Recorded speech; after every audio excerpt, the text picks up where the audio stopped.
Exam மேனுக்கு வரவேற்கிறேன். தெற்காசியாவில் தொடங்கப்பட்ட முதல் செய்தித்தாள் பெங்கால் கெசட். ஜேம்ஸ் அகஸ்டஸ் கிக்கி நமக்கு தெரியும். இந்தியாவின் ஆரம்பகால இதழ்கள் எந்த ஆண்டு தொடங்கப்பட்டது அப்படிங்கிறத கால வரிசைப்படி தெரிஞ்சுக்க போறோம். 1780 பெங்கால் கெசட் என்ற பத்திரிகை ஜேம்ஸ் அகஸ்டஸ் கிக்கி உருவாக்கினார். இது கல்கத்தா அரசாங்கத்திற்கு எதிராக நடுநிலையாக எழுதிய பத்திரிகை. அரசாங்கத்திற்கு தொடர்ந்து எதிராக எழுதியதால் 1782 இந்த பத்திரிகை முடக்கப்பட்டது. அடுத்து நம்ம பார்க்க போறது இந்தியா கெசட்.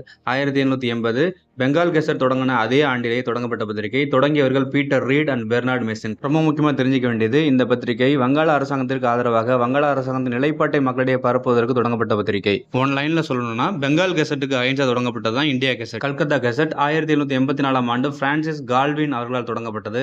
இது வங்காள அரசாங்கத்தின் அதிகாரப்பூர்வ செய்தித்தாளாக இருந்தது. கெசட் அரசிதழ்னு சொல்லுவோம் இல்லையா, அந்த மாதிரி செயல்பட்ட இதழ் தான் கல்கத்தா கெசட். பாம்பே ஹெரால்ட் 1789 ஆண்டு டக்ளஸ் ஹேலி அவர்களால் தொடங்கப்பட்டது. இந்த பத்திரிகை 1791 ஆண்டு பாம்பே கெசட் என்ற பெயர்மாற்றம் செய்யப்பட்டது. கல்கத்தாவுக்கு வெளியே தொடங்கப்பட்ட ஆங்கில பத்திரிகைகளில் மிக முக்கியமானது பாம்பே கெசட்.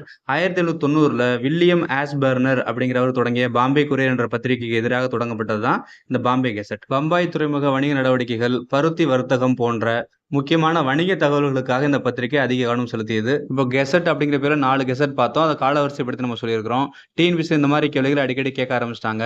எந்த ஒரு தகவல் படித்தாலும் ஒரே தலைப்பு கீழே குரூப் பண்ணணும். அது ஒரே மாதிரி எண்டிங் வார்த்தைகள் இருக்குன்னா அதுக்கேற்ற மாதிரி நம்ம குரூப் பண்ணி எடுத்து எழுதி வச்சுக்கணும். இந்த தகவல் உங்களுக்கு மிகவும் பயனுள்ளதாக இருந்திருக்கும். இது போன்ற இன்னும் பல தகவலை தெரிஞ்சுக்க இந்த சேனலை சப்ஸ்கிரைப் பண்ணி வச்சுக்கோங்க.